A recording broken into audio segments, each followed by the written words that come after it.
It's fight night in Philadelphia.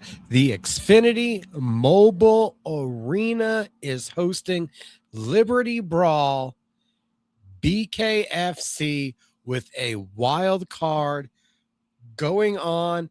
CageMinds.com right now has the results. We're live on Facebook and YouTube for the final 4 fights. In the last hour, we have seen 3 fights. In the hour before that, on the free watch along, on the free buy-in, there were 4 fights. There were 2 finishes. We got Mullen Griffin with a 5 knockdown 3rd round finish of Billy Graves.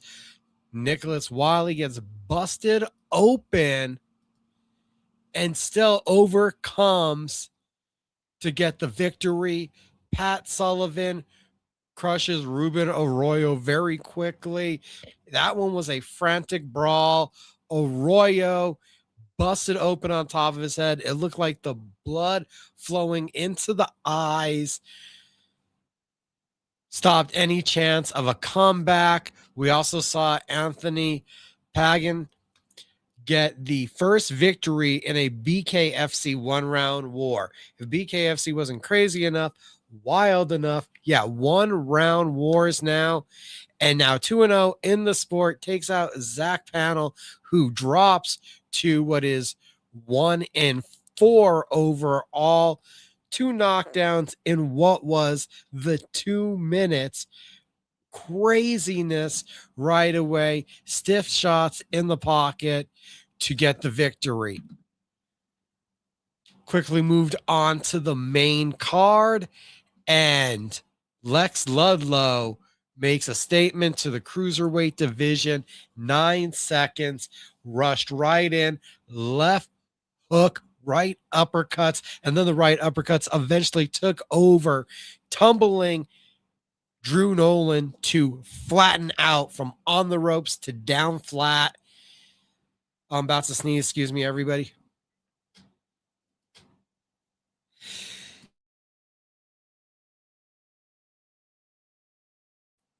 Sorry about that.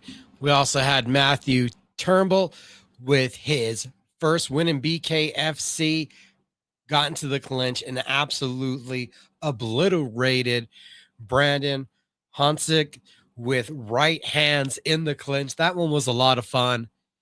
And we're coming off of Zed Montez with a 1:39 knockout of Matt Maestas. It was a double left hook. The left hook landed, rocked the jaw back. Maestas was hurt.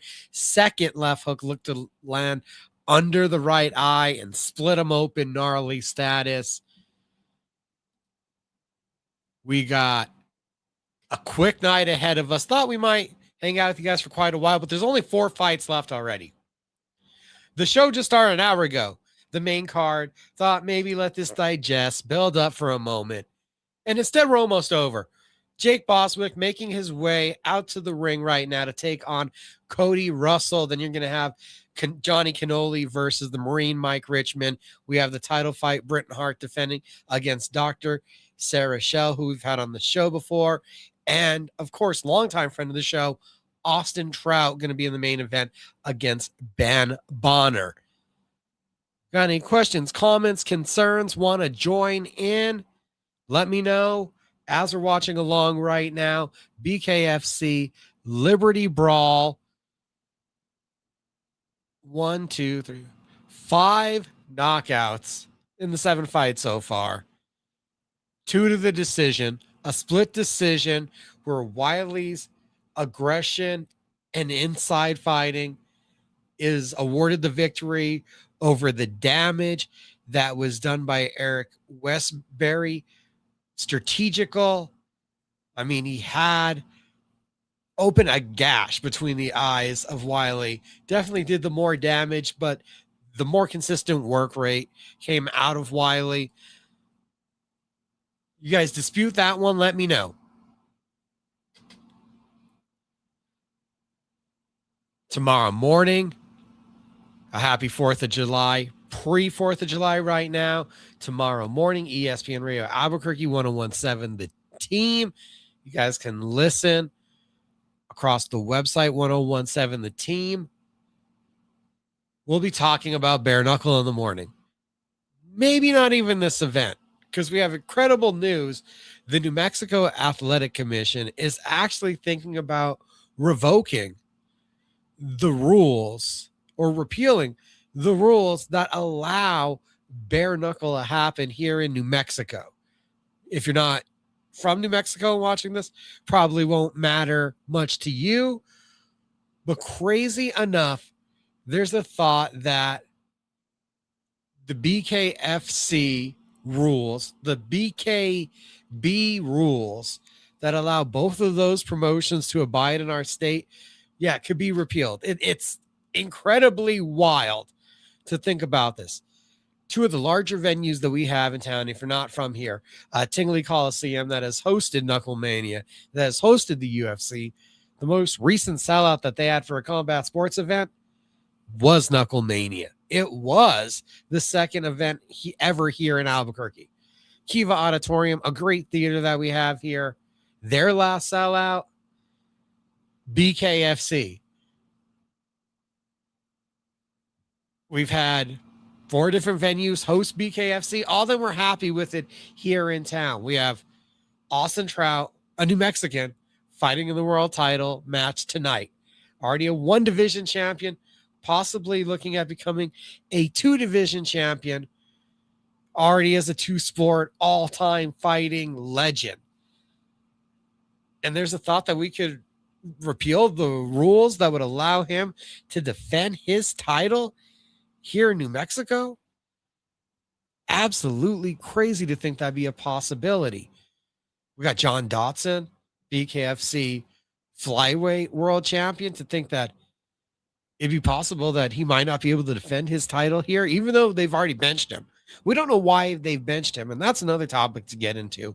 But to think that since I saw BKB and the rules for bare knuckle that Isidro Castillo helped get put forth in front of the commission and passed, that there's a possibility that we could go backwards. Multitudes of states, including the one they're in tonight, their own hometown of Philadelphia. And you guys wonder why I keep looking to the left. It's where my monitor is for the fights, or well, to your right. But more states are opening, more countries are opening, and we're thinking about walking this backwards. Craziness. Brutal Jake Boswick versus unbeaten Cody Russell is the first fight that I'm watching with you guys. It's underway. Russell doing what he can to get on the inside early. This one caught my attention during the press conference because the way Dave Feldman lined it up is he almost said this was a crossroads fight. Well, Boswick, 1 win, 2 losses in his first 3 fights with the promotion. And since then, it's win, draw, win, win, win. A 3-fight win streak for Jake Boswick, who I thought has looked better and better in each fight. I know we have the American versus the Brit here, even though Boswick will tell you guys he lives in Miami. He loves America, but he is repping the British flag right now. He does have an English flag on him. And we are cheering for the American with the 250th in front of us. But it's still a little bit hard to think that this is a crossroads fight as how BKFC set it up. Boswick, a 3-fight win streak. Russell 2-0 in the sport. I think this is 2 top contenders, seeing who's taking that next step in the middleweight division towards ranking, towards title contention. This should be putting Boswick in a fight that could be a title eliminator potentially. For Russell, he's probably 1 further out than that. But this is a real gut check. Are you real for Cody Russell? So far through 1 round, no real advantage.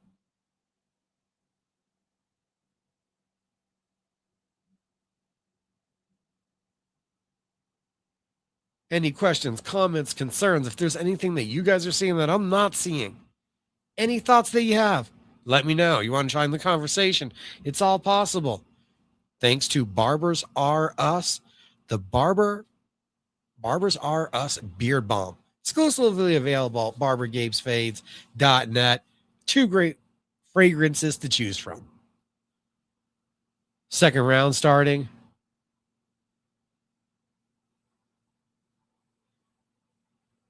Russell, see, it's a little more intentional that he wants to move forward. Boswick looking to be a little bit more effective on the outside. As soon as they're in the clinch, though, he's letting go. He's putting his offense together.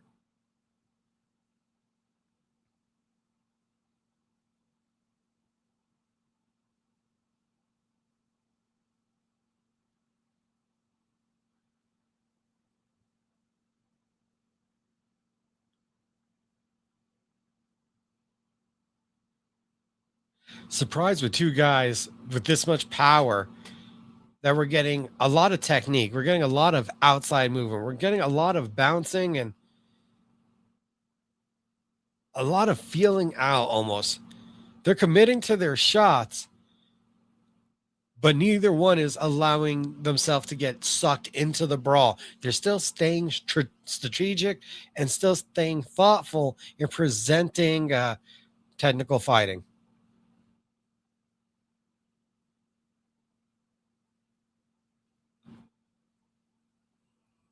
It's Russell, the first one to land with something significant. There's a left hook that sends Boswick back, and now Boswick is trying to play defense and get off the fence. Bunch of good body shots, and he's able to. So there's Russell with the first key moment of the fight. And just as I get done saying that, counter shot in the pocket. That's one clean blow landed. Boswick showing off his power, and Russell touches the mat, but he's right back up, right back into the clinch. This may be a heady move. Not sure how hurt he is. Referee having to physically get in there and separate him. Big throw from Russell, and we get to the end of the round.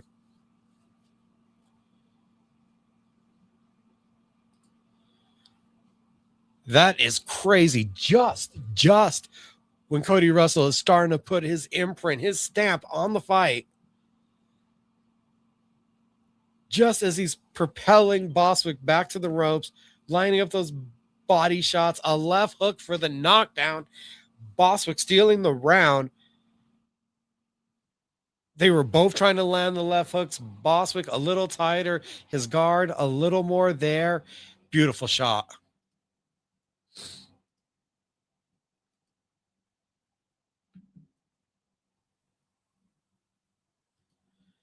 We do got results live at cageminds.com right now, everybody. And keep up to date or catch up on the results just in case you lose your place while we're talking, while we're here chatting. BKFC Liberty Brawl. Watch it, I believe, exclusively on DAZN. We're talking about it right now, getting into it. Third round, Russell coming out aggressive.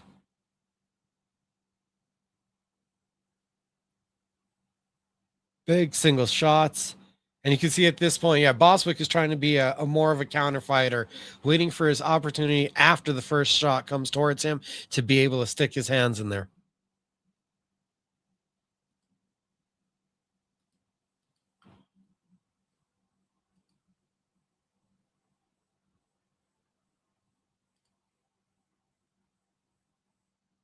Boswick has had all kinds of momentum coming off of Blood for Blood. He had a great showing there.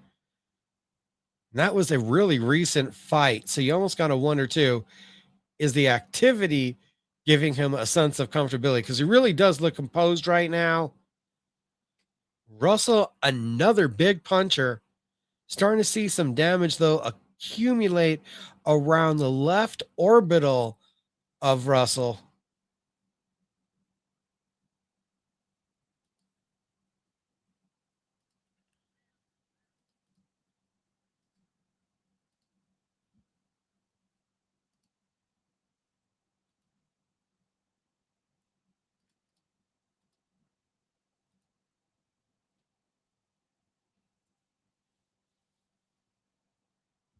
Results are live and in the comments. Go over to cageminds.com or just click the link right there. Catch up on the results in case you've missed any.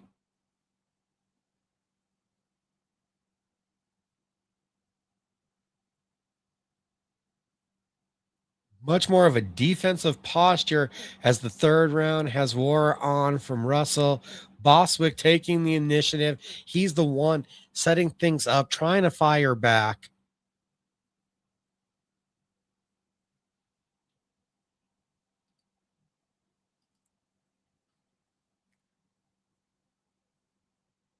On the broadcast, in between rounds, after the third, heading to the fourth, Dustin Peg, current BKFC welterweight champion, hopefully be unifying the titles with Rico Franco sooner or later. I believe he was dealing with a jaw injury following winning the title. And he's there in Philadelphia enjoying Liberty Brawl. Still got the 2 title fights to come. The next one up is Johnny Cannoli versus Mike the Marine Richmond. Had a chance to talk to both of them ahead of the fight, and that one has turned into much more of a grudge match than I expected, but the narrative of the new guard trying to push out the old seems to have rubbed Mike Richmond the wrong way. Fourth round has started. Boswick being elusive, looking to be the counter striker. Russell moving forward, hitting a lot of arms as he's letting shots go.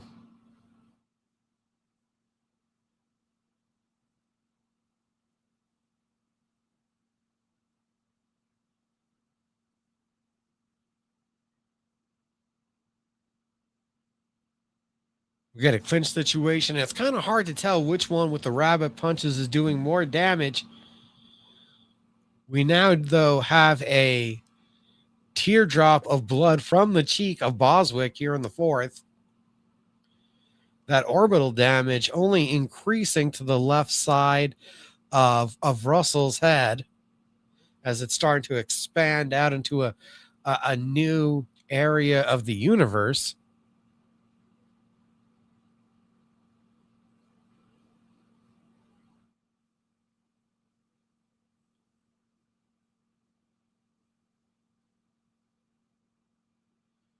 Forward pressure, good combination, some short shots. Russell not giving up. This fourth round might be the best round we've seen from him, considering that the second was looking good and then turned the fight around. These left hooks are being effective, and the space is getting closed down on Boswick.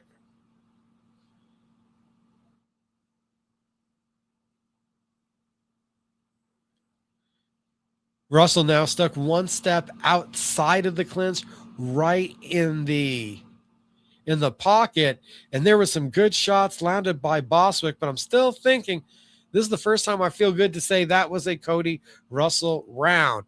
With the one knockdown on the side of Boswick, I'm not feeling, I'm probably guessing that we need a finish from the Russell side. It was a left hook that crushed the nose. A right hand touches the jaw, a little bit of defensive posturing from Boswick, but he's able to fire right back in there.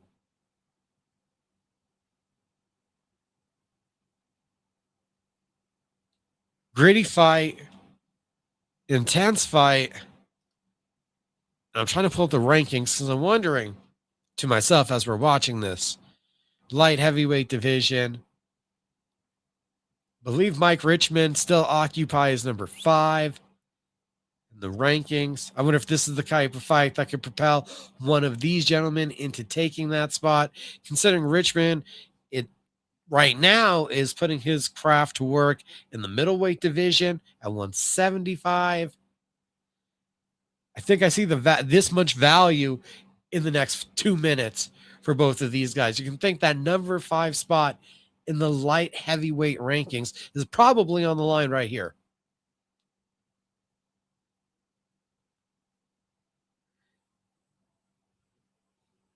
Oh, good left hooks from both guys. Russell getting back to working in the clinch, pushing Boswick back.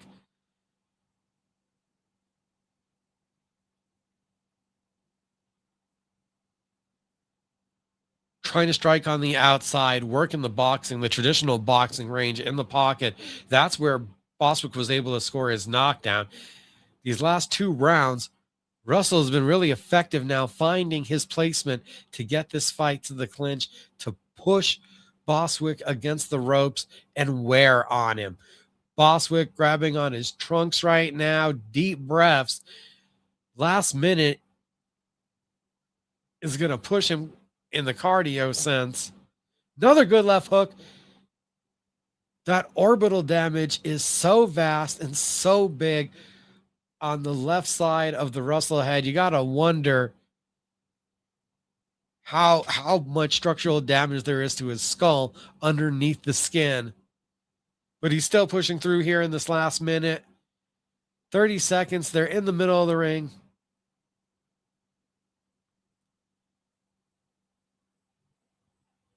Russell tries to clinch up. The ref is immediately breaking them.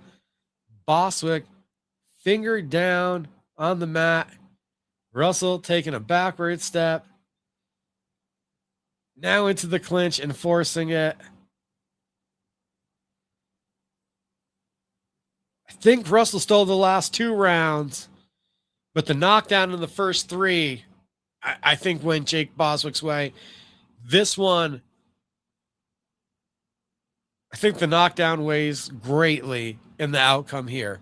The judges have a hard one.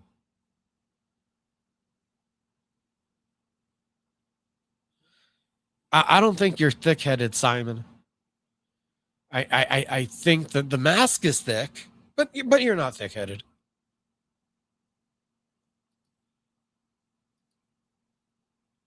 Only the 3rd time tonight that they're going to hit the judges' scorecards, and this one, absolute brawl.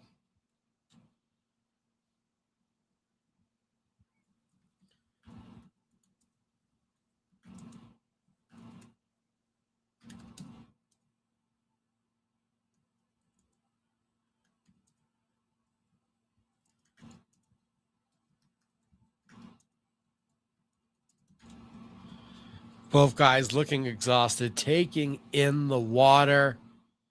Backstage, they're showing the staging area. Johnny Cannoli ready to make his walk. BKFC heavily invested in desserts, obviously, as we're seeing their fanfare with the cannoli, with what Johnny is doing. Biggest fight of his BKFC career. Former world champion, Marine Mike Richmond. Funny story, I actually interviewed Mike twice for this fight. The first time due to the technical difficulties, though, we weren't able to get the recording from who recorded it and had to take matters into our own hands to get another one out this week as we talked to him on Monday. Appreciate Mike Richmond doing that, giving us a good 15 minutes to talk about how he felt, why he was so adamant about wanting to verbally attack Johnny Cannoli and the Philly fight fans. He said basically because it was easy, because you're coming to take my spot, so I'm going to agitate you about it.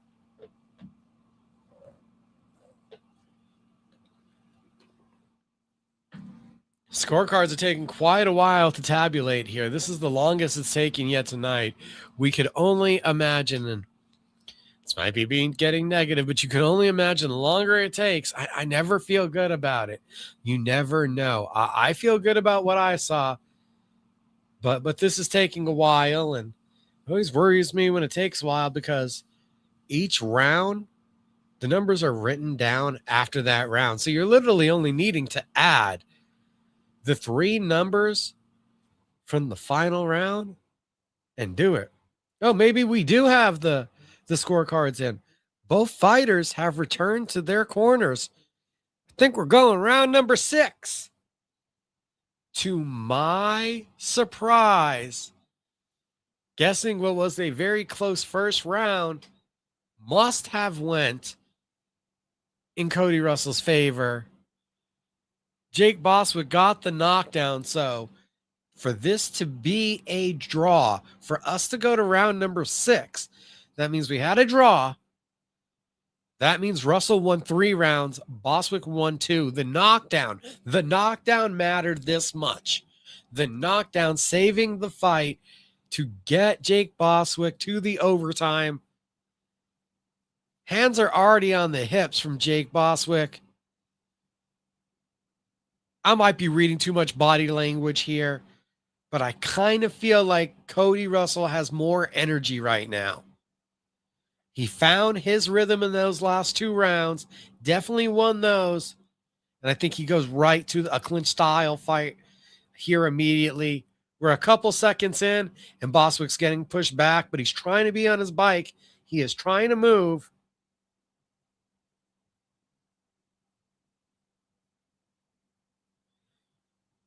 Nice left hook from Russell, pushes Boswick back. I believe he just landed one of his own, but I couldn't tell with the ref moving in front of the camera.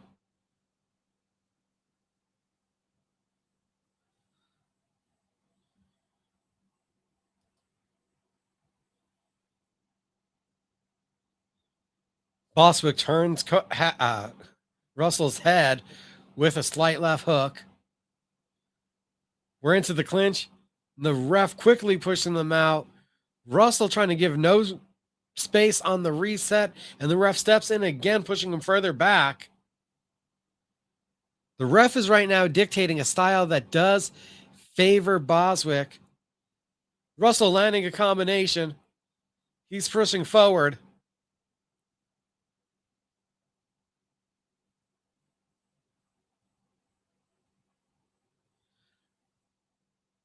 Boswick ate a shot, had to move back to recover.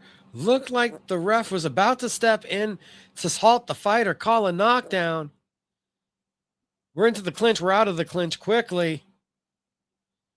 I feel like Cody Russell's pulling this out here in the last couple moments. The energy level. Boswick trying to move, trying to let his hands go. But it's Russell here in the clinch. Couple short shots. He's the one landing. The left eye is an absolute mess. It looks like they shoved a grapefruit under his face and put it on top of the left eye. And Cody Russell in the 6th round, I think he just pulled it out. We're only going to hear a 10-8 decision, but it's going to go one way or the other.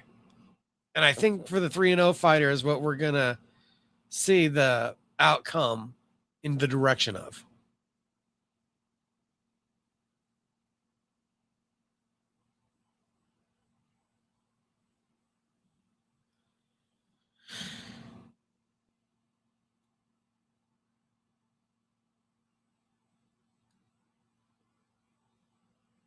Show respect between the two gentlemen at the end. One more time, back to the decision. And this time we know there will be a winner and a loser of this round.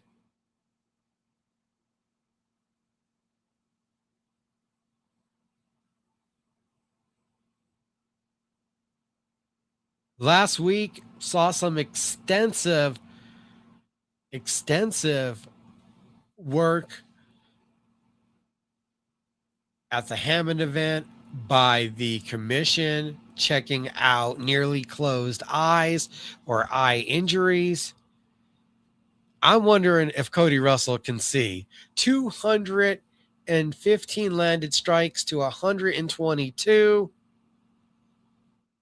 The one knockdown. Let's see. We were at a draw.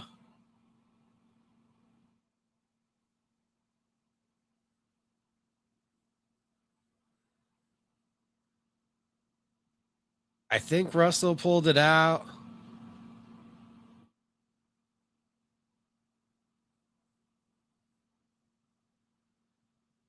Russell does pull it out. In fact, improves to 3-0 in his BKFC career. That was a big time win against a really experienced competitor who had been on a hot streak. And I thought that the back-to-back fights would be a benefit. The composure, the activity, and instead, Boswick towards the end looked to be tired. Don't know if that is from the busy schedule or just a rough 5-round fight and not knowing the conditioning needed to be for 6 rounds. But Cody Russell now 3-0 gets the unanimous decision in the overtime round. Johnny Cannoli, Mike Richmond next. Bret Hart defending against Sarah Shells, the co-main event. And Austin Trout, Ben Bonner, the main event to come. Full results are up at Cage Minds.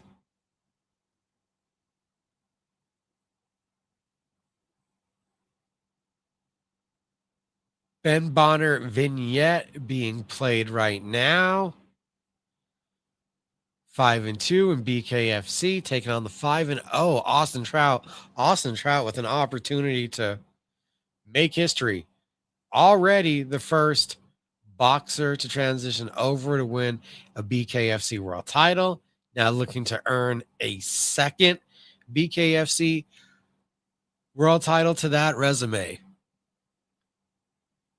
Mike Richmond, Johnny Garbarino next. Had an opportunity to talk with both of them.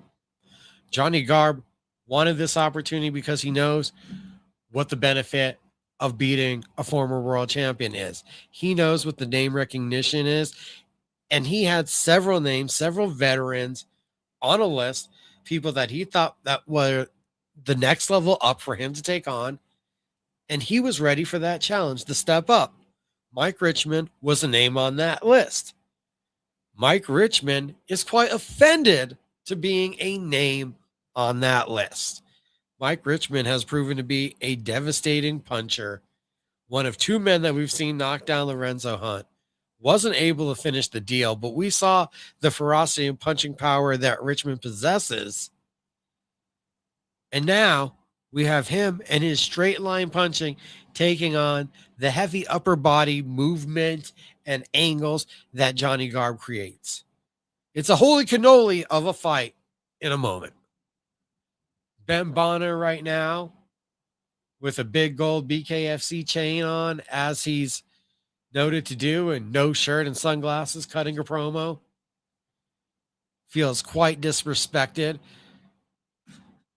The experience of Austin Trout, though, speaks for itself, and it's not just the experience in traditional boxing, but think about what he's done in BKFC.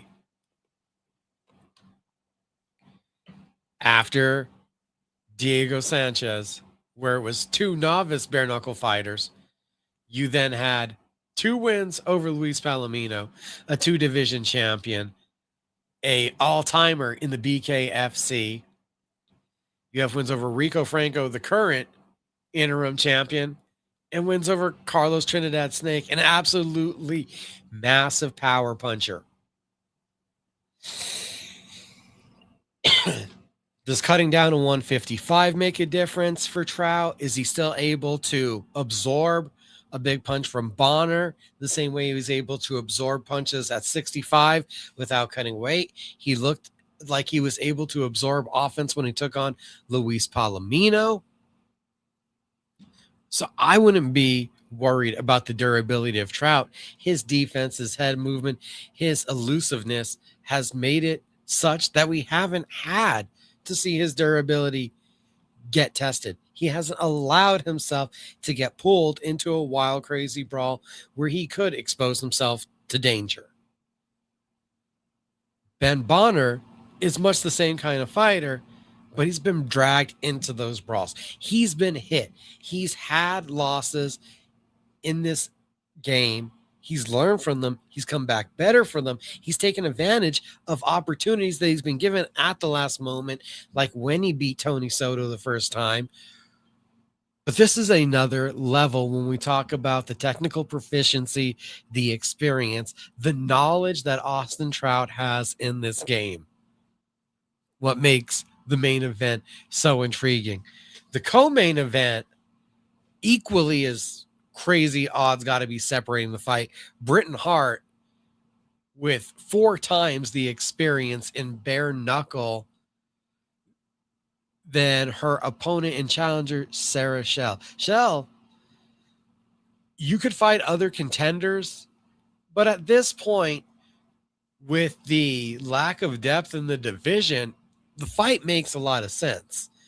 And the doctor went and put her prescription in to make this fight happen, basically ordering it, pushing Hart. Oh, we got breaking news actually, real quick, guys. Cody Vidal, Joseph Creer is going to be the co-main event. Well, Bryce Henry, Carlos Trinidad Snake, the main event, August 21st, BKFC Fight Night, Mohegan Sun. BKFC Fight Night, Mohegan Sun. Breaking news right now. Bryce Henry, Carlos Trinidad Snake, main event. Let me actually type that one down so I don't forget, everybody.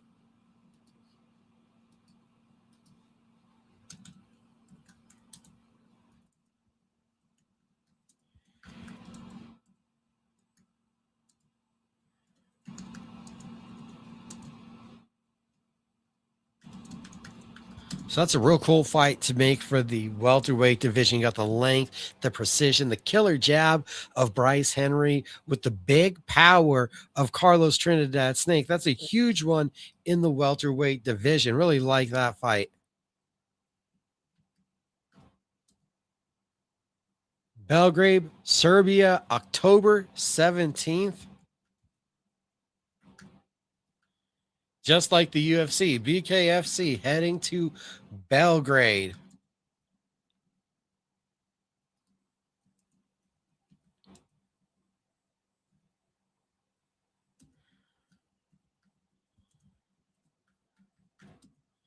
And they're going to be heading back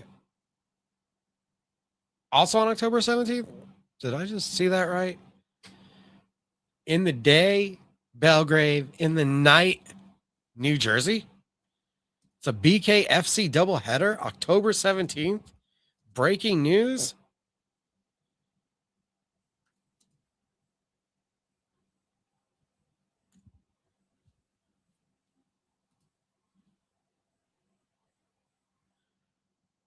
Dave Feldman sitting down at the commentary desk and dropping some bombs of announcements for us. So that's 3 right there. Again, I'm running back. August 21st, Mohegan Sun.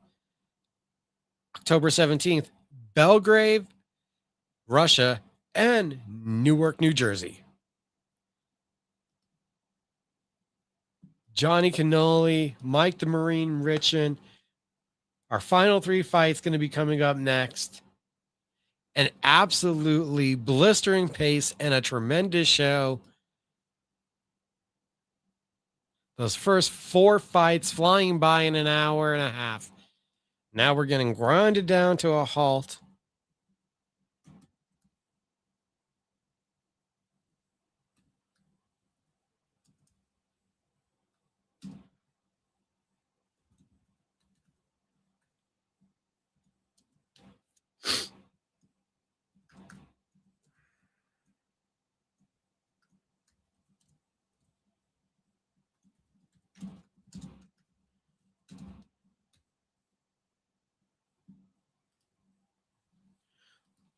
Waiting for the feature fight to get started. We have the graphic now.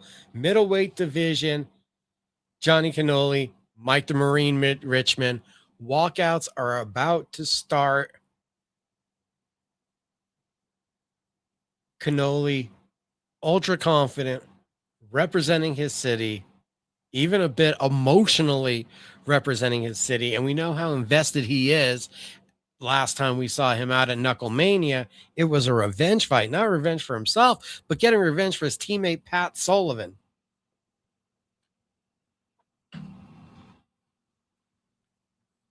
Same night, we saw the 175 return of Mike Richmond, who absolutely pulverized the body of double tough Joe Elmore.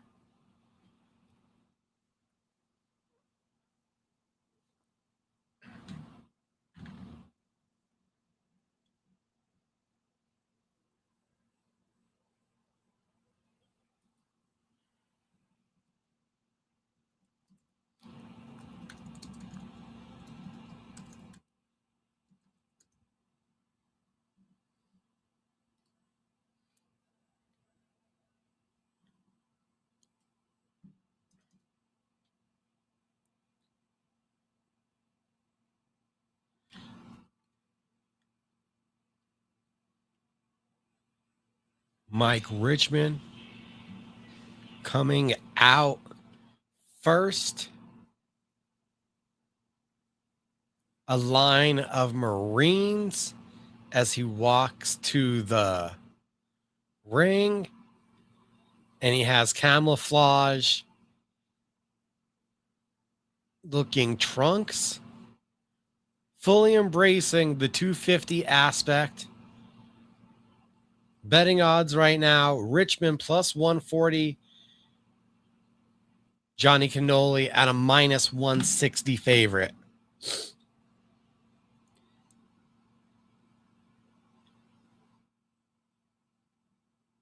Richmond shorts looking like they are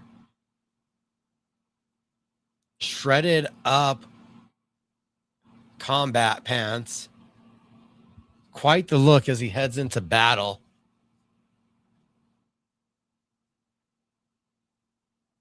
BKFC, as it's been legalized, the sport in Philadelphia, and the promotion is there in their backyard.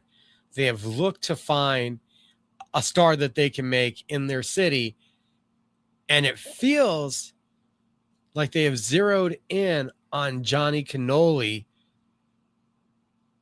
a showman, a trash talker, a dessert attack artist. And right now, with a former world champion in front of him, an opportunity to make a statement about his skills.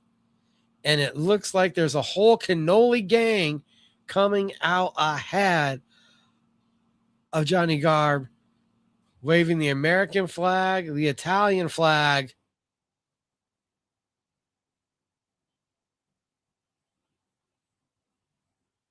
a flag attached to his walkout coat.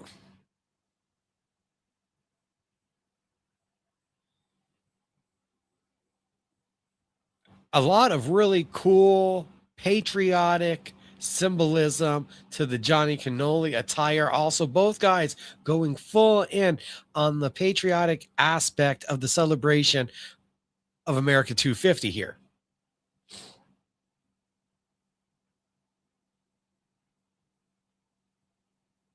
Cannoli's look good so far. He's looked really good. You can understand if you've watched his fights why the promotion could look at him and have ideas of what the future could look like, of how big of a draw he could be, how big he could be in Philadelphia. He talks very well. I could do without the antics in a sport that already fights for relevancy and fights for legitimacy, but that's just me. If you like it and it feels a little bit pro wrestling and Johnny Cannoli gives him a character, I get it. I thought that Mike Richmond handled it about as good as anybody could throughout the week. He got hit with the cannoli. There was some cream in his ear. He didn't care. It was going to happen. It's happened to all the opponents. Don't play into the mind games. Don't let it overcome you. The face-off's going to be interesting. Richmond has been in these emotionally charged situations before, and it looks like you already got to wonder, because we've seen at the press conferences, how will Johnny Cannoli handle these next couple moments before they're able to punch each other for real?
Introductions being made right now. Johnny Garb to the fans, putting one finger up in the air. You know, they really need a Philly cheesesteak, gang. Why all the cannoli love? Didn't even know cannolis were that big of a deal in Philly. It's always been the Philly cheesesteak. You're not wrong. And I don't even know if I've ever had the love for the traditional Philly cheesesteak. Out here, even some other places I've went, you see the onions, you see the peppers. Not the cheese whiz and meat guy. I don't know. What if they celebrate with the Philly in Philly? They should. It wouldn't be very Philly of them if they didn't. Feinting, moving, excellent movement and pivots from Johnny Garb. Quick jab, being assertive in there. Richmond's chin hanging a little bit out. A quick jab is effective. Right hand. Seeing a Garbarino who's getting out of the pocket effectively. He's circling and setting it up to get his shots in the pocket when he wants. Overhand right, just cracks Richmond. Another smooth jab.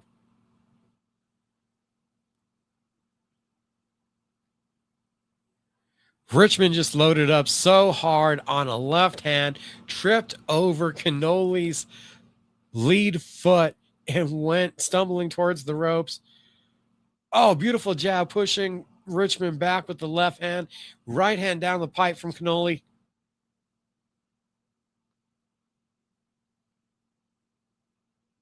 The head movement, the upper body movement, and the angles his feet are able to cut. Cannoli giving Richmond fits right now. Early redness all over the Richmond face.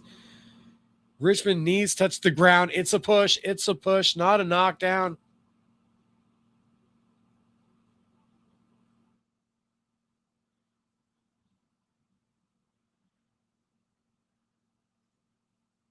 And we're out of the first round. Not a lot of offense landed from Richmond. I'm not sure how you slow down that movement. He should be digging down to the body at this point. The head is so hard to hit. The upper body movement. If you're Richmond, you got to try to get on top of Cannoli, and you got to try to hit the body to then try to slow him down. And at this point, Richmond himself, he looks a little too stiff in the head. The chin has started to drift its way up a bit. He's got cracked with a couple of these overhands.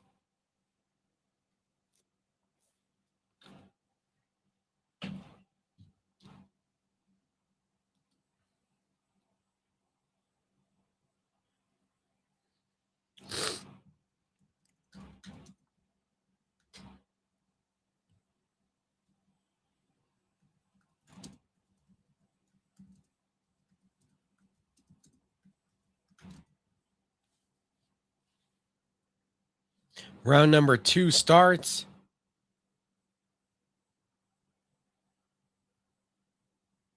Cannoli in, then diagonal back out. Feints and fakes aplenty. And a sharp jab after a lot of footwork.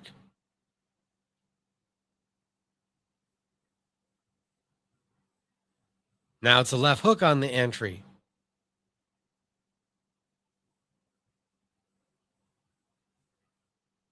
And a stinging jab for a knockdown. Richmond goes down in the second. Not hurt, just off guard on that one. Right back up.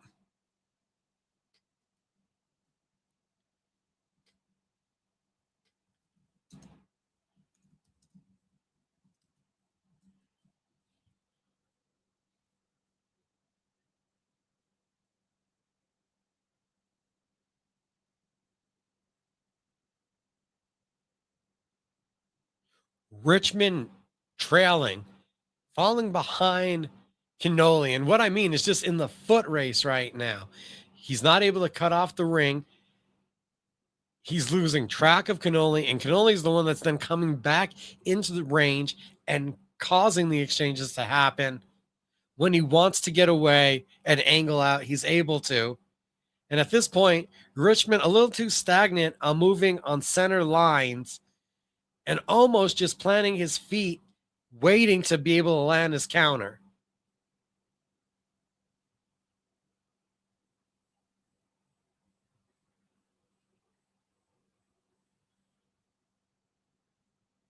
And with Garbarino, it's beautiful feints and fakes right now, pulling Richmond off base. We get through 2 rounds. The challenger, that was a big round with the knockdown, a huge lead at this point.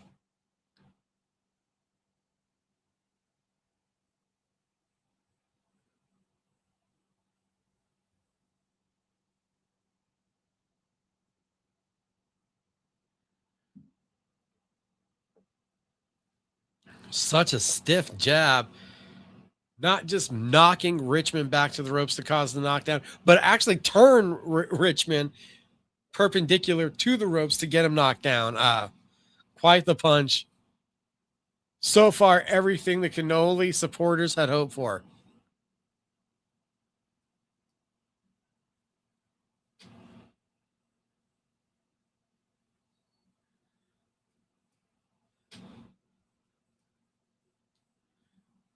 Results are up, cageminds.com.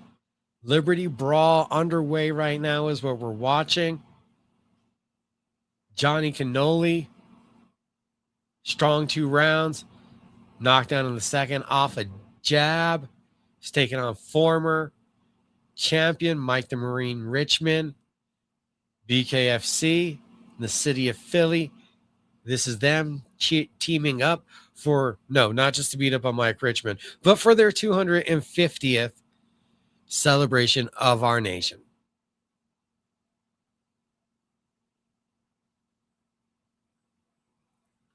The creativity, now a dipping down jab. Even before, as Richmond is getting ready, trying to push forward with his jab and set up a body shot, Garbarino exiting out before Richmond can uncork and get away from the feints. He's feinting and not able to draw in the reaction that he's expecting.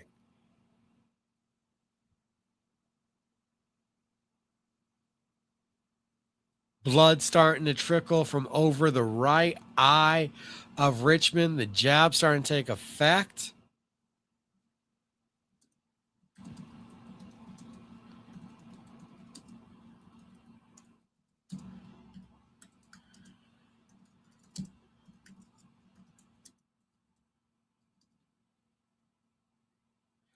This is exactly the performance that BKFC was looking for. There's showmanship, there's creativity. To this point, he's got hit. You can see on the left side of the orbital and the left eye, Johnny Garb has eaten some shots.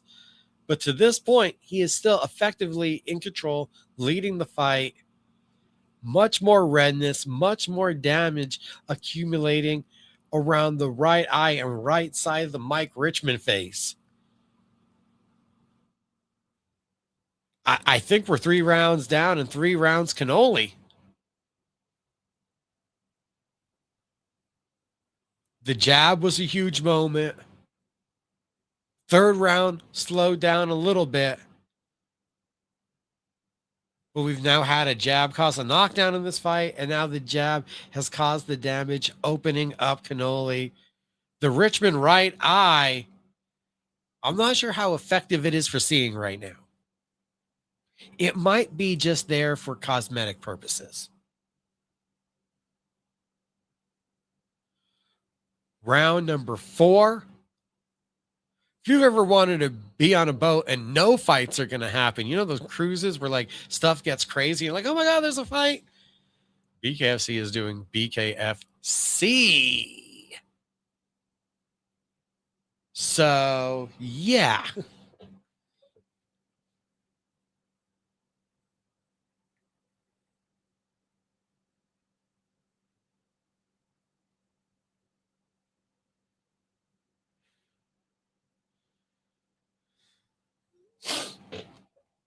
Round number 4, more lateral movement. We got a stance change. We even get Cannoli sliding in front of Richmond, showing him his back, and then pivoting back the other way out.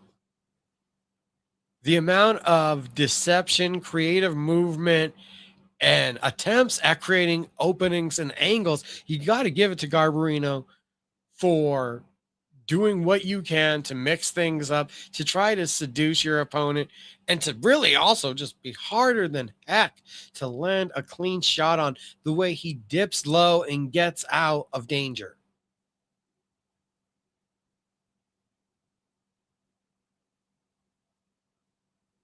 For an MMA, for someone that came over with an MMA background, you do see a lot of very proficient, technical boxing basics and fundamentals out of Garbarino, and even stuff that's probably a little bit above the fundamentals. We're talking about a very advanced skill set for someone that was an MMA fighter to boxing. Now, just a boxer transitioning to bare knuckle is what many people assume he is. And the defensive awareness, the ability to continually create space, these are the kind of attributes that we talk about an Austin Trout having.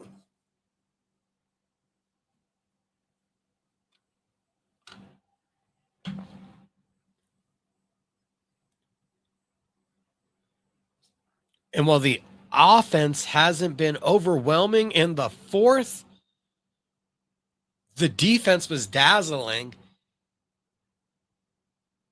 And I don't see Richmond able to score right now. This is must go for knockout or take the lost territory for Mike Richmond.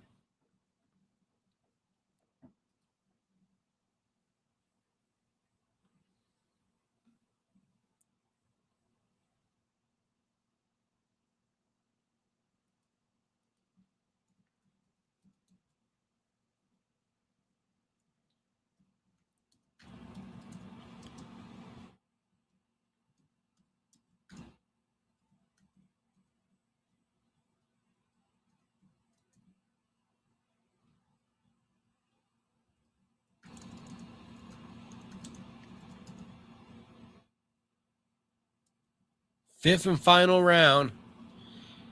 Garbarino energetically bouncing to the center of the ring.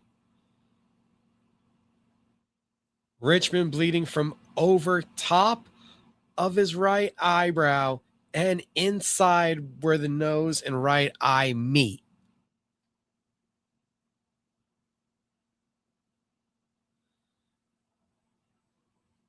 A lot of energy left in the legs.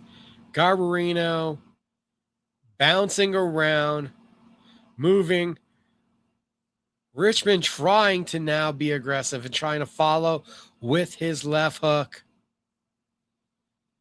There's a fist bump between the two of them for a show of respect.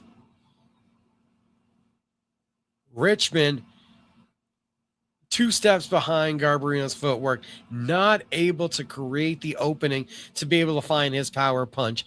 It's Garbarino touching and moving right here.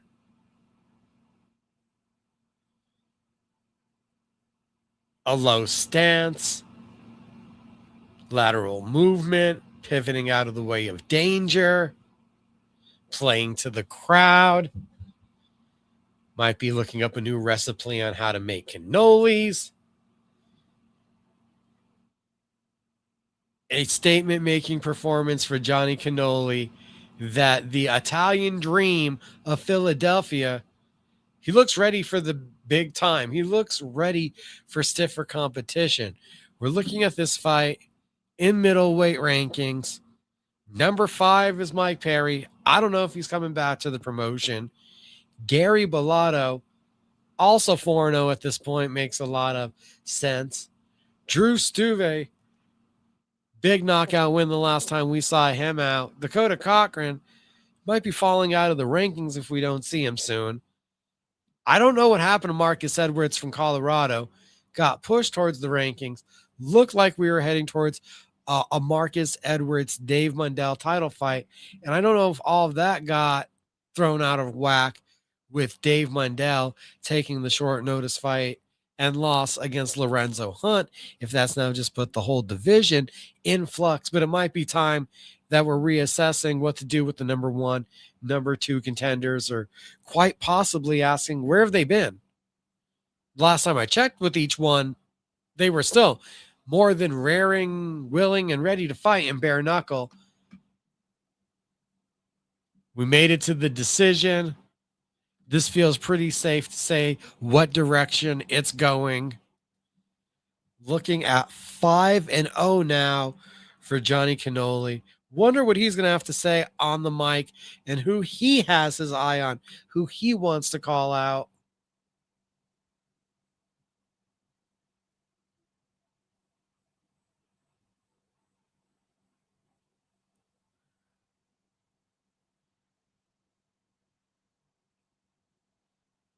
Now you get an embrace, respect, the burying of the hatchet.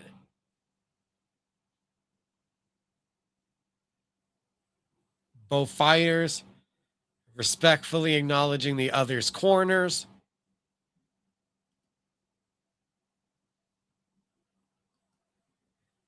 Heading towards the decision. I believe we're going to hear 50-44 across the board.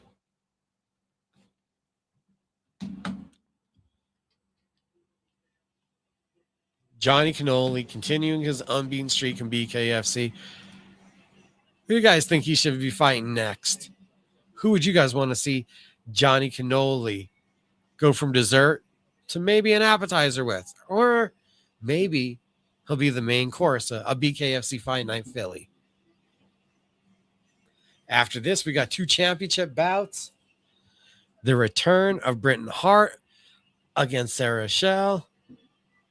Austin Trout versus Ben Bonner. Mike Richmond just took off the wrist wraps. Cannoli doing the same. But Richmond has put his down in front of him.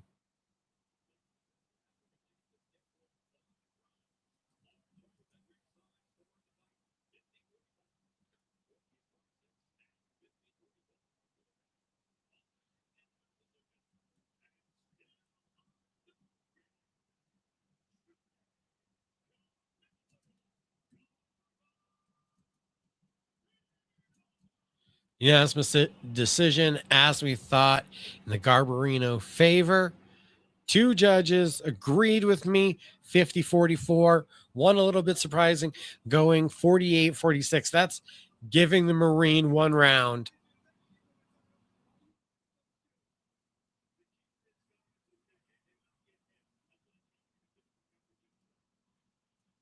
The key is to hit and not get hit. I came out here and got the job done.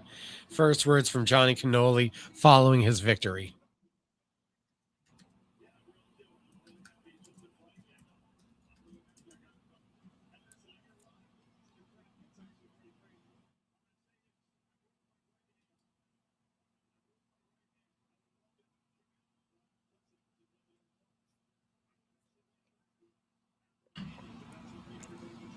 Johnny Cannoli acknowledging that in this fight, he's broken his right hand.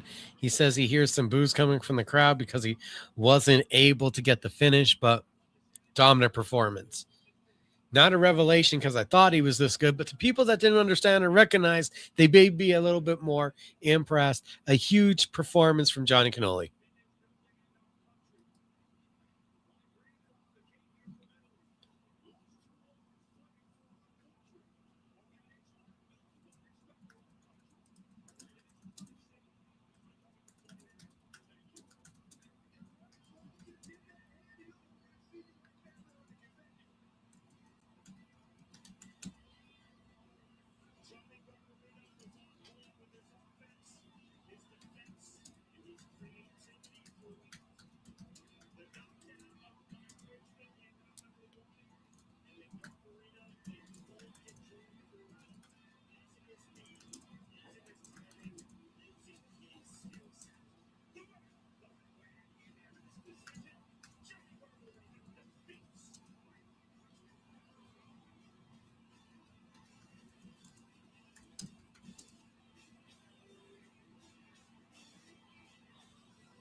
2 more fights to go. World title fights ahead of us.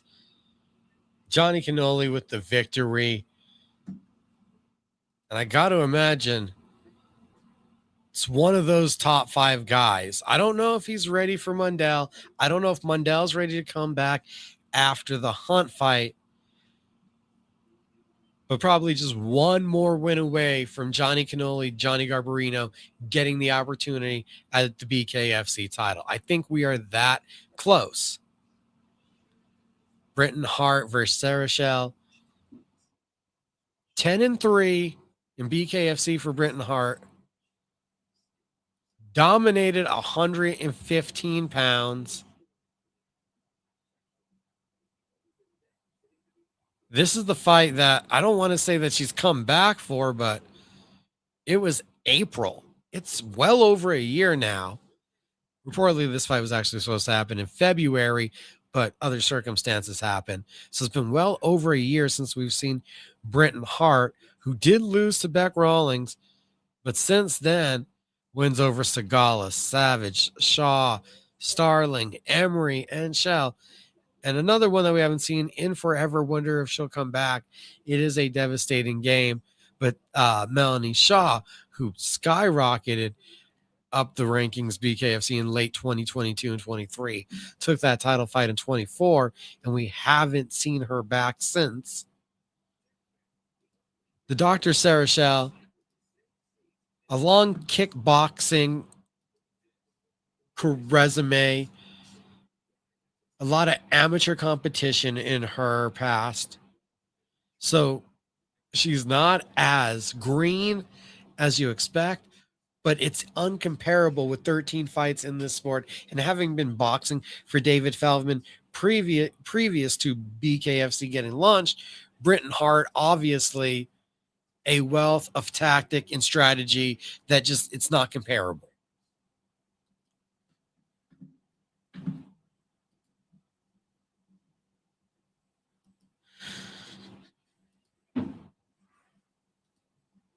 And so far from what we've seen, Zed Montes might be looking at the knockout of the night. Lex Ludlow also in the conversation.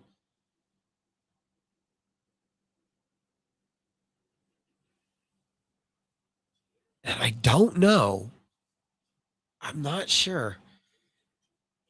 I think I'd have to lean Cody Russell, Jake Boswick right now for fight of the night. How are you guys feeling about this one? That one went to a unanimous decision, but we had to get the overtime round. The overtime round, extra 2 minutes of violence. A comeback after getting knocked down. I've got to give it to Boswick versus Russell. Probably fight of the night at this point.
Britton Hart has been a technical monster, overwhelming her opponents. All of her fights so far at 115 have went to the decision, but they have been violent encounters. They have been damaging encounters. You're looking at friend of the show, Taylor Starling, as the only one in this 5-fight streak to still be actively competing in the sport. Britain Hart just didn't beat these women and take the victories. She took her competition out. She literally now has to look for that next level of who am I competing with, because the success was that vastly dominant. As BKFC is preparing for the co-main event, I'm going to step away for just a quick second. We'll be right back as we're watching BKFC Liberty Brawl together, Cage Minds Live.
And we're back.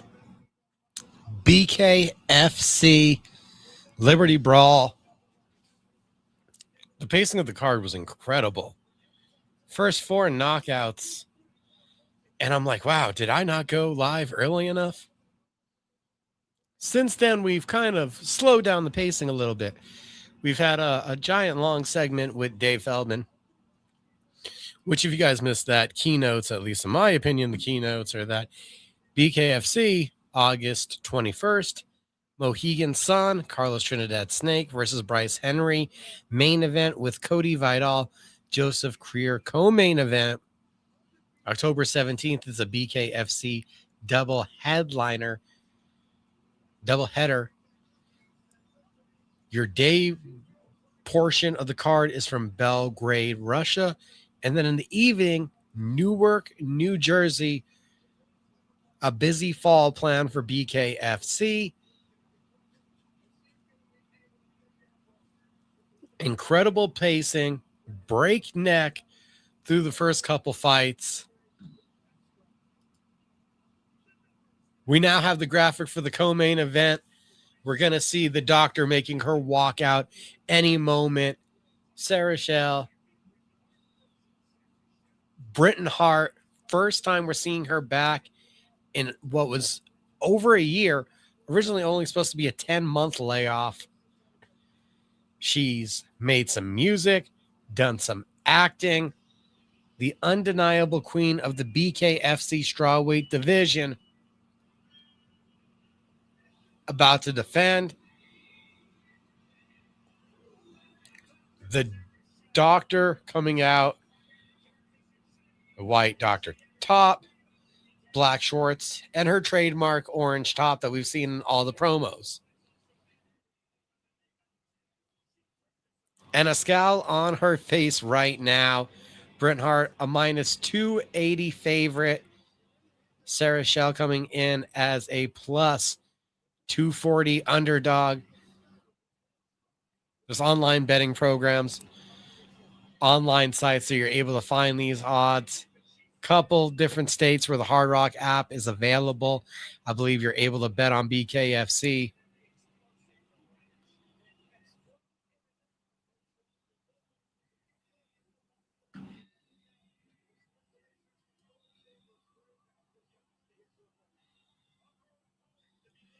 No, the co-main event has not started yet. Shell making her way out to the ring right now. Kind of slow the pace down of the show quite a bit from the breakneck first hour that saw 4 fights go by.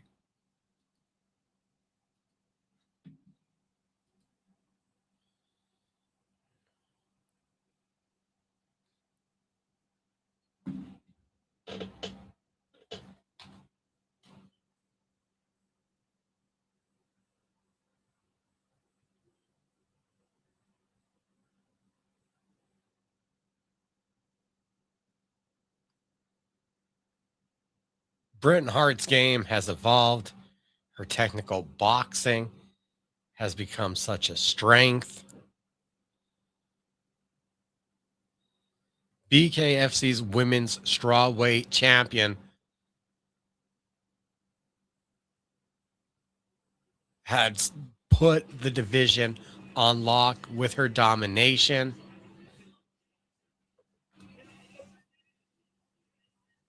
Coming out wearing red, white, blue, and gold. The flag and glory wrapped in Britton Hart, the champ, after a year, about ready to get back to work.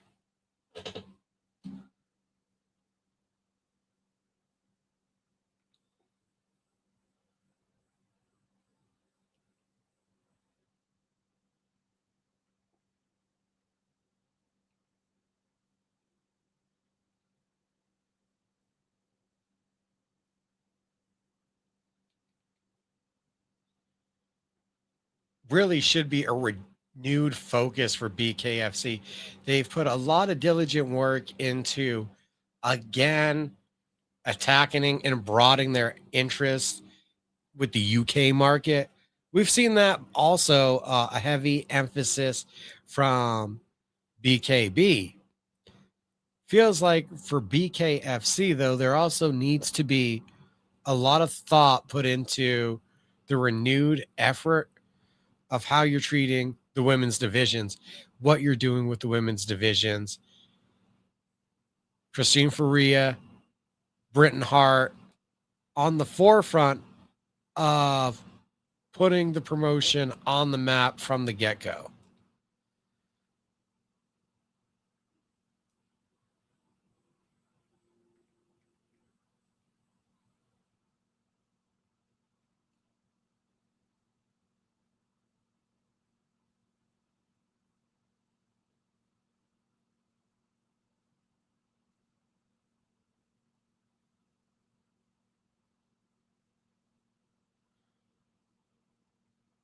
Waiting for the introductions. Packed crowd in Philadelphia. Again, to the confusion that I am suffering, the New Mexico Athletic Commission, where I live, is actually talking about revoking the rules that allow bare knuckle to exist. Well, you see Philadelphia, California, Texas, other major markets that have now, after what was so long, it seemed like, starting to acknowledge what BKFC can do. Complete opposite move happening here locally, blowing my mind, especially when we're seeing a response from crowds and from fans and from events like this.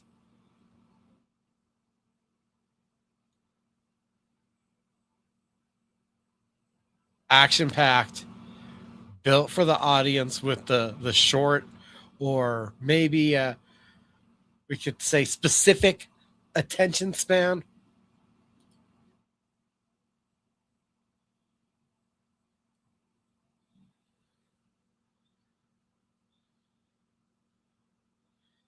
Fight is finally about to get started.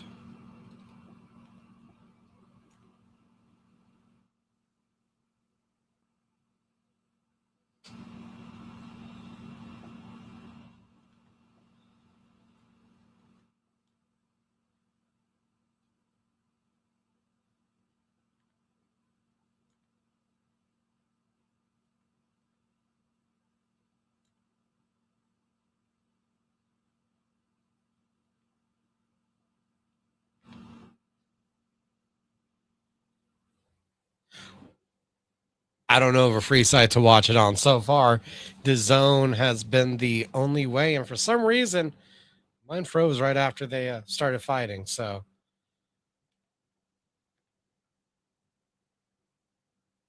$50 extra, still BKFC stream.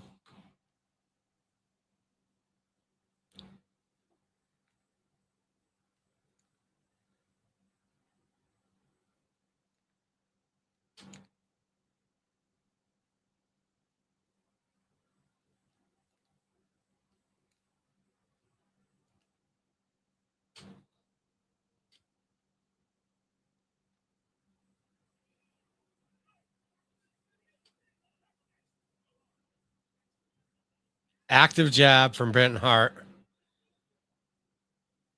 The champ circling on the outside.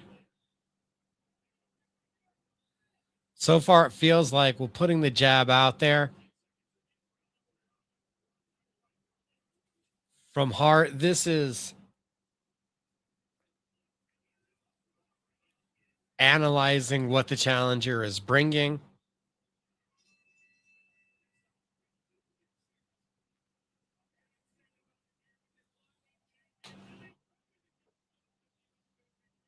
Heading to Christine Faria after the first round. Felt like an analyzing, slow start to the fight from a Britton Hart, who most of her fights have went the decision, picking up a couple of the tendencies of Shell, and we'll see if it picks up from here.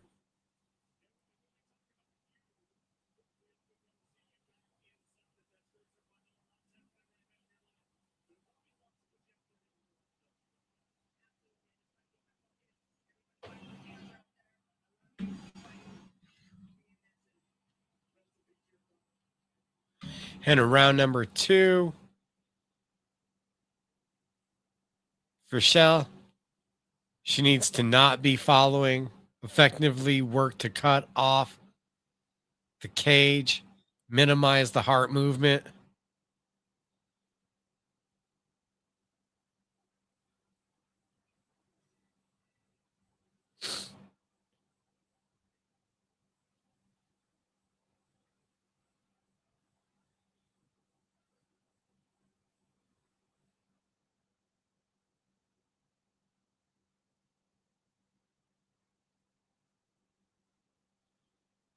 Heart, a lot of flicking out, a lot of feinting, a lot of trying to create the moment and opportunity.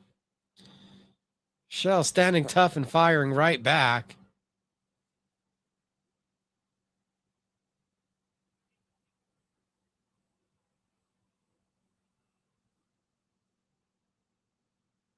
Good left hand.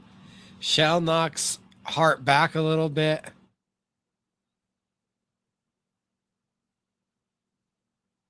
Shell standing in the center, maintaining the ring generalship here early on.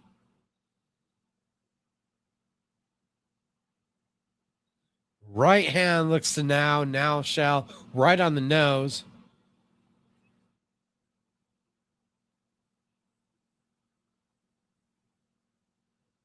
Think there was an open hand, poke to the eye. Hart's fine with it. There's a bit of blood now on Hart's nose. I'm not sure if that's from the eye poke.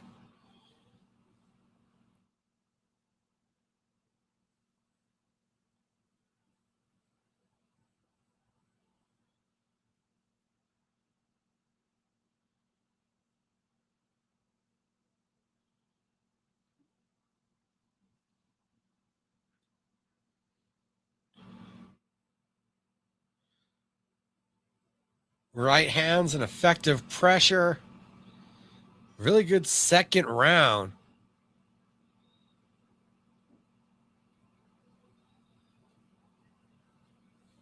From Shell. A lot of swelling on the right side of her face. Both women landing well, both women bleeding quickly.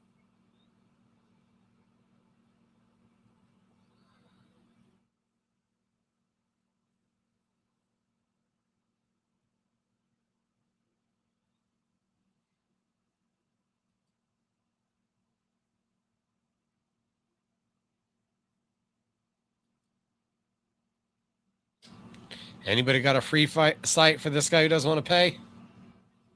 Send him it if you do.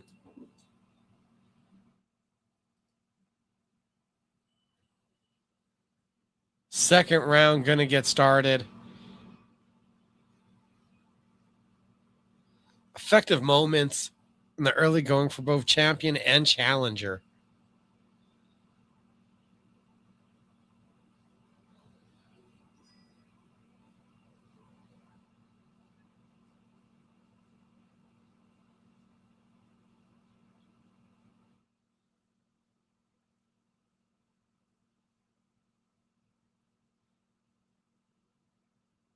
Shell still doing a really good job of controlling the center of the ring, maintaining being the forward pressing fighter. As soon as I say that, Hart with a nice flurry coming on the inside and right back to being pushed back a bit.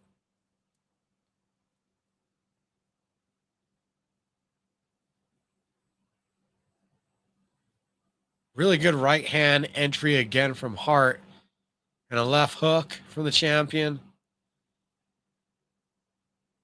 Hart had mentioned in lead up that this fight had motivated her like recent ones had not, that Shell had been a major irritant, and that her physical attack in December, they got into a shoving match in Seminole Hard Rock, that lit a fire under Hart, and that she hadn't wanted to hit anybody this much in a while. Right now, a real technical matchup. Both ladies having success. It's Shell pushing forward.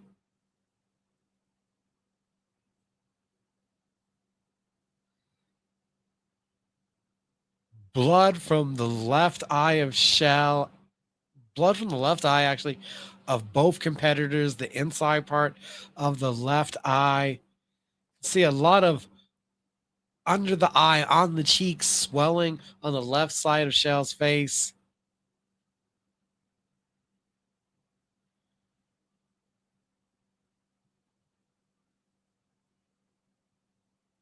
We got 3 rounds that have basically been in the pocket, Shell pushing forward, and both having their moments. If you wondered if this was too much too soon, 3 fights into her BKFC career, Sarah Shell to this point hanging in there. May not be winning, hanging in tough and making more than incredible showing for herself.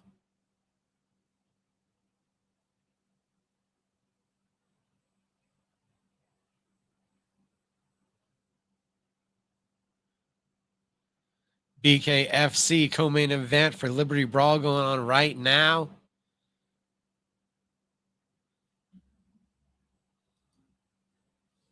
Nope, not finished yet. Heading into the championship rounds at this moment. Whenever we find BKFC has this many rounds. We're heading into the 4th round. Wouldn't be surprised if Asmine froze that they're in the 5th round, actually, because I had a moment there.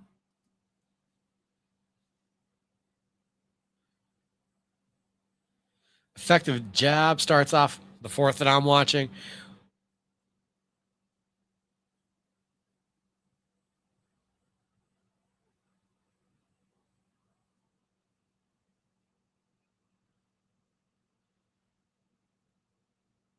Hart trying to go down to the body, not even a concern of Shell.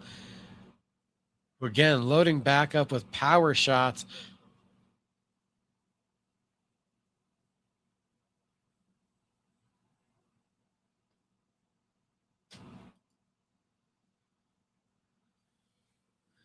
Fight still going on. Shout out to the hardworking Uber driver who cares about BKFC. Hope you got some big tips tonight, man.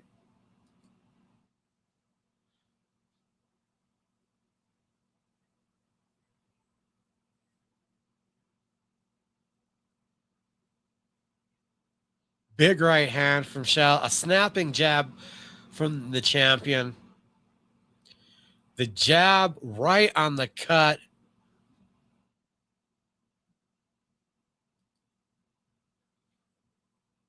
Now a nice stream of blood coming down the face of Sarah Shell.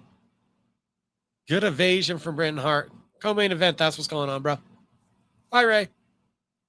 Ray Viza, if you guys didn't see, his fight got announced for Fight World 45 just today. August 15th, Revel Entertainment Center here in Albuquerque, New Mexico. See him back in action.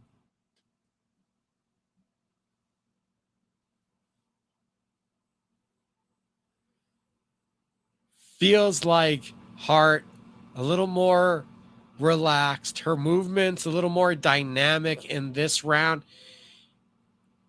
The jab that opened up the cut. Both women, again, having their moments. There's a big left hook from Hart that definitely took the feet for a second from Shell. So a great round for Hart right there. And you can see now the champion starting to establish herself. That was a great 4th round for her.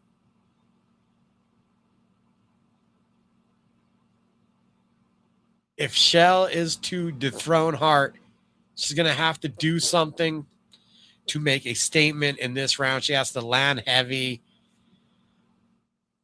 possibly a knockdown needed to be able to sway the scorecards. That was probably, I'd say, the most decisive round of the fight, though. Round number 5.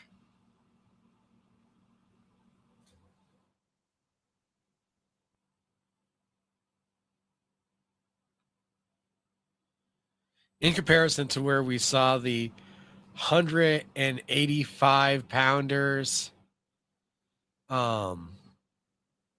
gasping for air, heading into the 6th round and 5th round. 115ers raring, ready to go.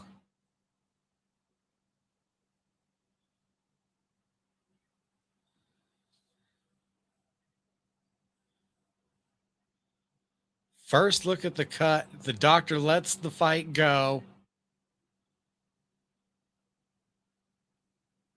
There is a stream of blood.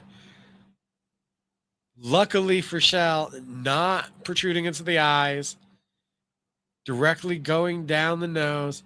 I don't think there was an eye poke. You can see a conversation now and an apology. Left side of Hart's face, you can start to see some swelling protruding on the orbital bone. Oh, great right hand from Shell. Great right hand from Hart. Shell still pushing forward, though, after eating it. The challenger coming forward, but it's the champion who's landing the cleaner strikes at this moment.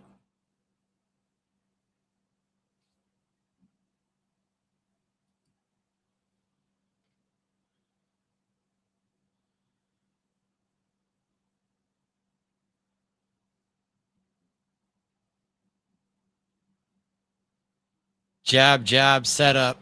Slick exit from Hart. Not allowing Shell to set up. Oh, right hand as Shell's trying to come in. The precision and the skill of the champion on display here in the 5th round. We're coming down the home stretch, the last 10 minutes, and Hart should retain.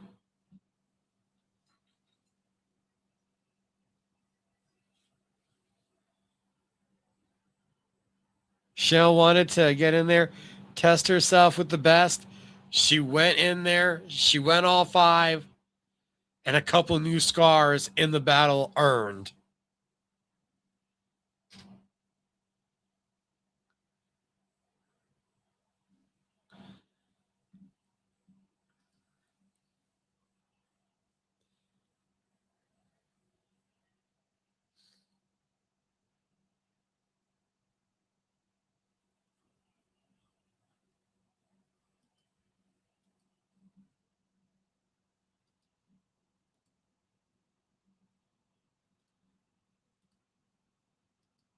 Made it all 5, as all of Hart's others defenses have went. And just like him, her opponents are damaged. They are bloody. They are swollen. Hart trying to put blood on Dave Feldman.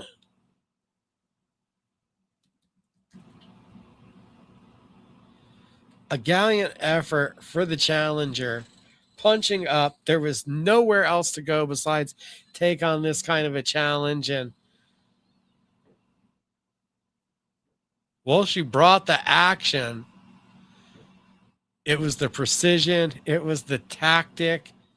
It was the experience of the champion that shined.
I thought Hart had did more than enough to separate herself those final 2 rounds and to cruise to the decision victory.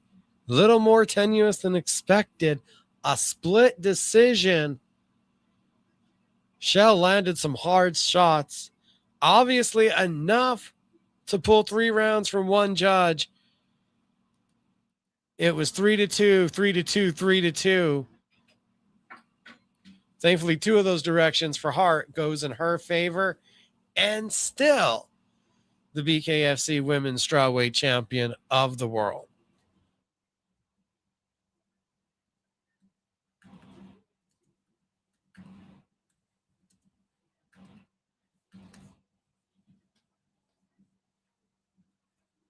It'll be interesting to see what is next. For a while, it seemed like Rosalinda Lopez was on a short list of people that were being brought up the rankings to try to come face Britain Hart.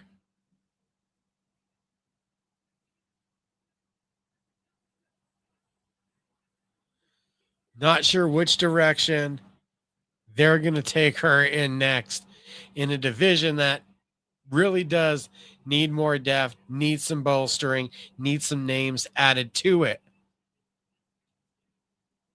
Only one thing left to do now.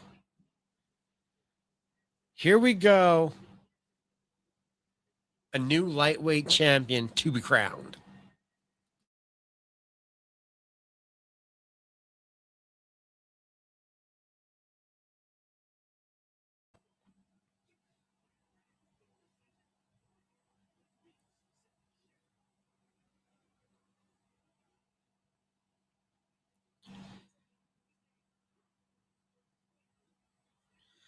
Austin Trout, Ben Bonner, one last fight for us to get to. Results are at cageminds.com.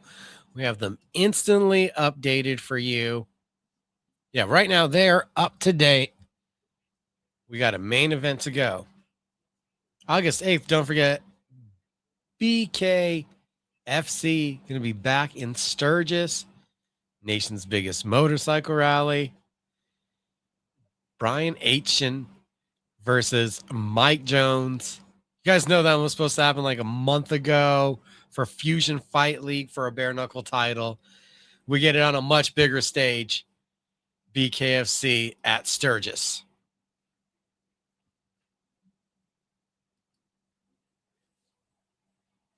Who do you guys got?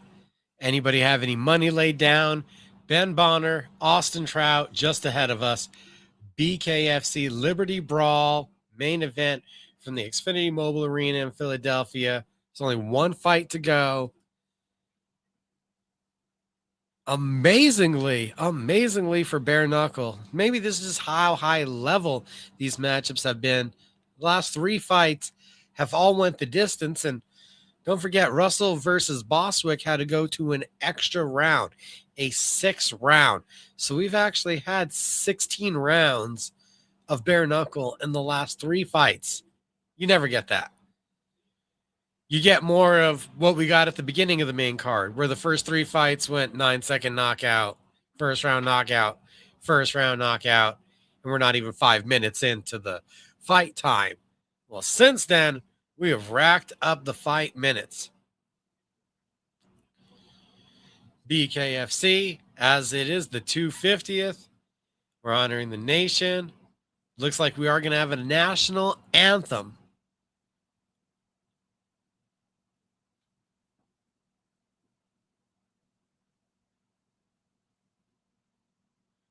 Main event just around the BKFC Liberty Brawl, a new lightweight champion to be crowned. Walkouts are about to happen. We'll be right back in 10 seconds.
Happy 4th of July.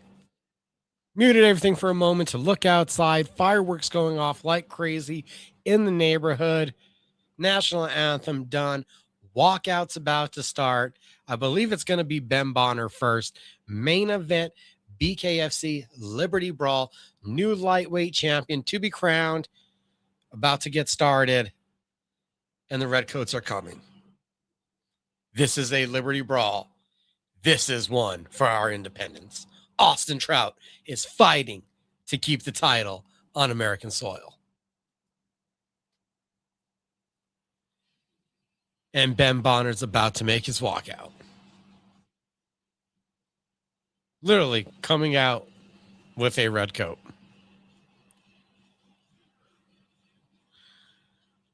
Lower levels of bare knuckle, we saw the power punching, the stoppage ability that Ben Bonner possesses. Coming up to these higher ranks, we've seen a technical boxer, we've seen precision, we've seen elusiveness, we've seen his defense at another level. A lot of the same attributes and characteristics that you would apply to Austin Trout's game, except Austin Trout's game is layered in the success of having done those same tactics as a world champion boxer and as a world champion bare knuckle boxer up a weight class. Bonner has promised a knockout. I think we're in for a 5-round war. I think this one is going to be technical. I think there's going to have to be adjustments made. And I find that this one is going to probably take a maturation of Ben Bonner for him to be successful. Austin Trout, minus 400, plus 300. Your underdog in Ben Bonner if you felt frisky to jump online and throw some money down.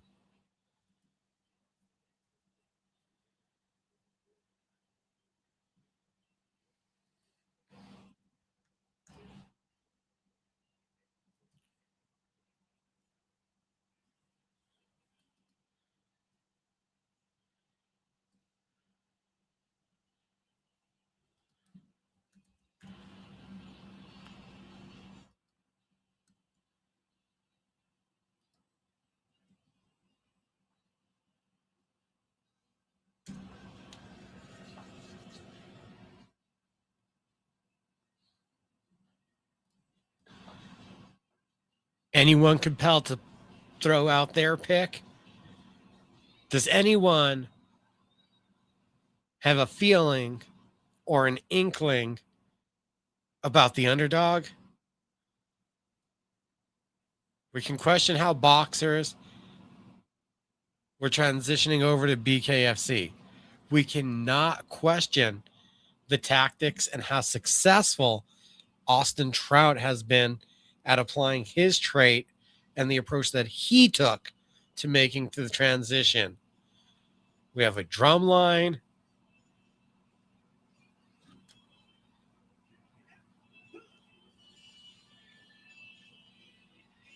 We have performance. We got extra showmanship. We have accoutrements. We have Austin Trout being played out. Live music, some good entertainment.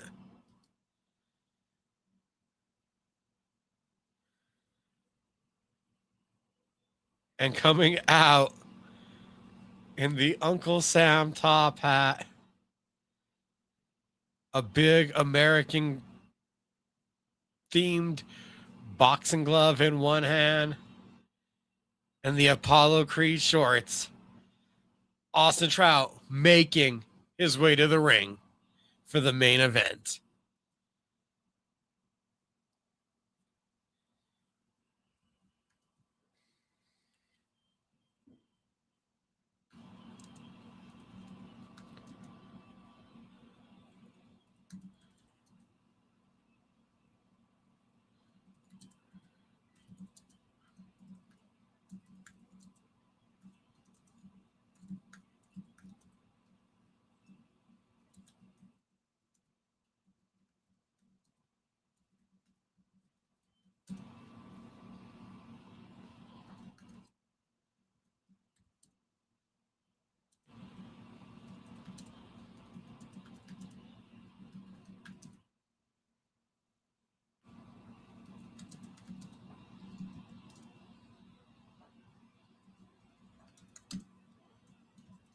Now into the ring.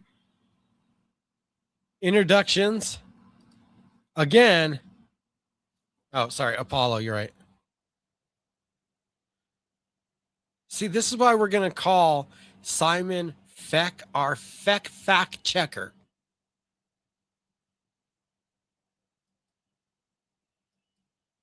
Yeah, Creed is the son. You're right, Apollo.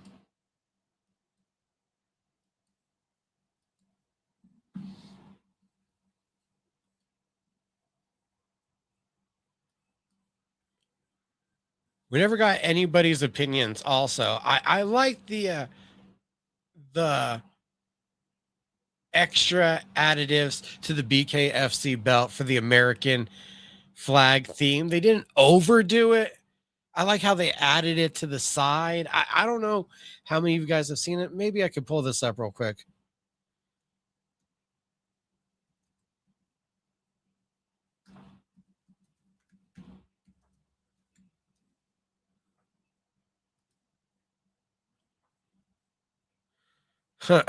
Not a good photo of it online.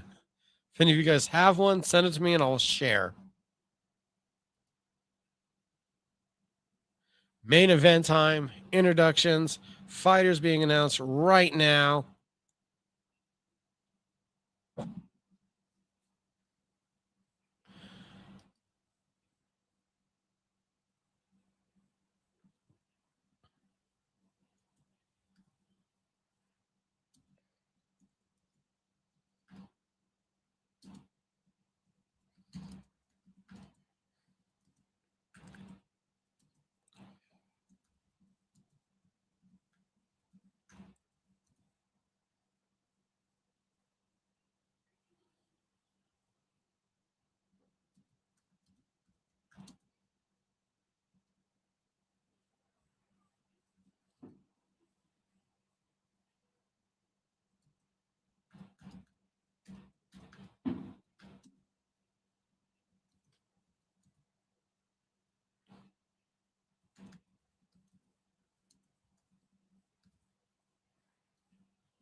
Bret Hart, absolute legend.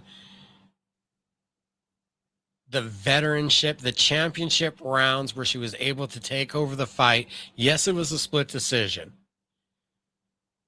The creativity, the fight IQ, and the defense of Johnny Garbarino. The tenacity of Cody Russell getting knocked down by a left hook from Jake Boswick and coming back to win the fight in sudden death overtime. Lex Ludlow blistering through Drew Nolan. Matthew Trumbull, 3 knockdowns in the clinch to a first round knockout in his BKFC debut.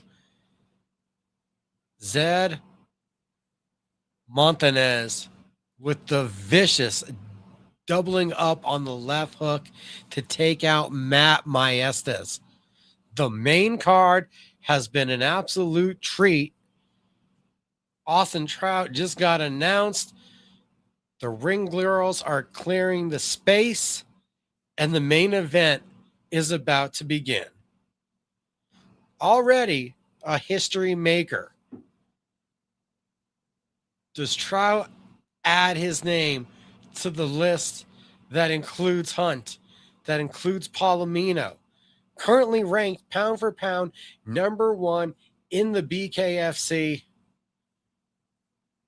Ben Bonner starting out very aggressive, putting Trout against the ropes. Right hook, and Trout is down on his butt. Bonner has caught him early. The whole complexion of the fight just changed. Ben Bonner saying, put some respect on my name. Bonner charging in now with an overhand left. Another left hook to the body. Trout now knows he has to win all these rounds if we're going the distance. He already put himself behind the 8 ball in the opening minute. And we've seen in the fights with Tenaglia, with Soto, Bonner can take a punch. We have seen Trout go down once before. Trinidad Snake basically did the same thing, landed a hard shot early. Right to the eye. Austin Trout clinched up, but they're not breaking up the fight. Up there, they broke it up after a little bit of damage. This is a really good round one. The best round, I think, that so far we've seen anyone have in BKFC against Austin Trout. Still 30 seconds left on the clock.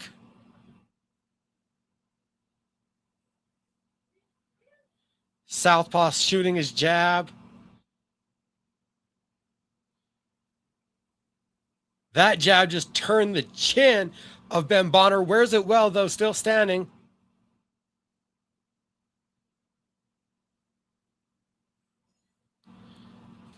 Bonner with the big knockdown in the first. Bonner takes control of the fight in the first.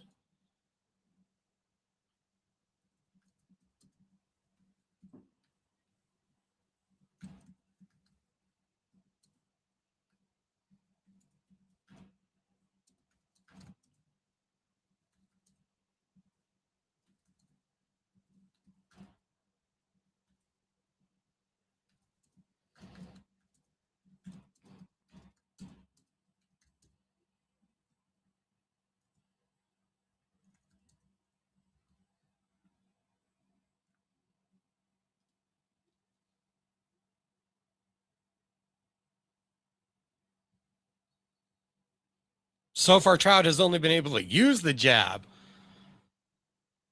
Big right hand. Clothesline Trout, and he went down from Bonner.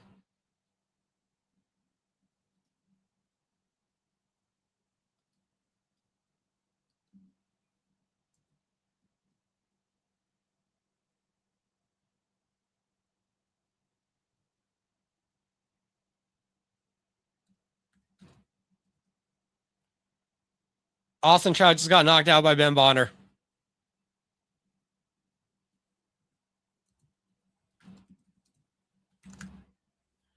Another overhand cock back. This one might have been to the, I'm not sure. Austin Trout's down and out, and Ben Bonner is now the world champion. The undefeated streak of Austin Trout and BKFC comes to an end.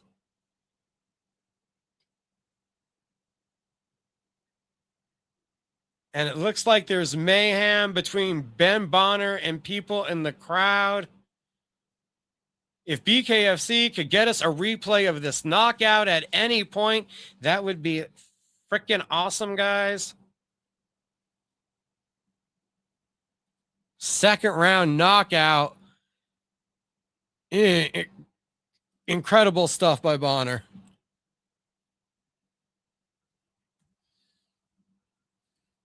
The belt is leaving America. Trout goes down.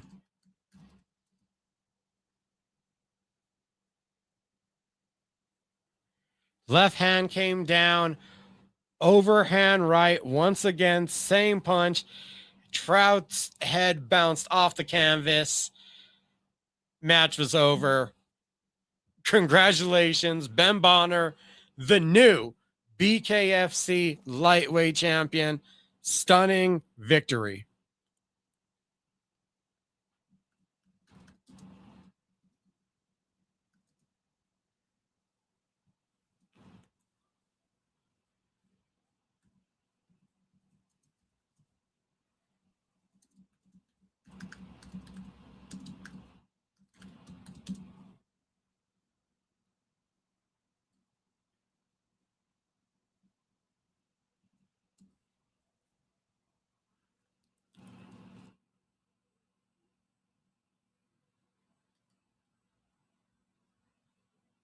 Hadn't seen Trout take shots like that, get caught moving straight backwards. A new champion, and the arena will be empty before the time is announced, it looks like the place is cleared out.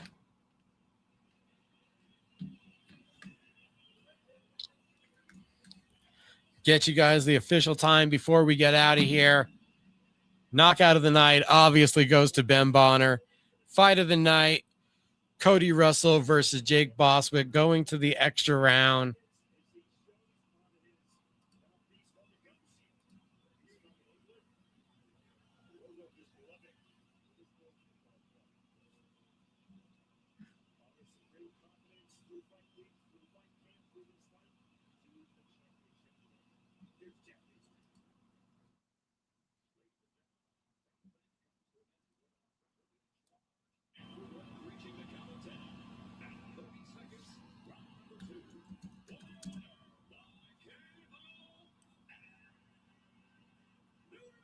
Austin Trout, still the only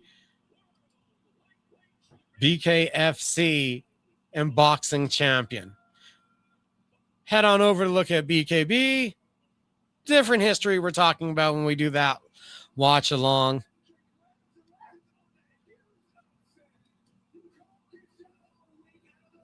Surprised at the lackadaisicalness at which it looked like Trout was approaching this bout. Bonner lands the big bomb. All congratulations to him with that wild right hand that he unleashes. Didn't think he'd win if he won by knockout. Kind of thought he had to, though.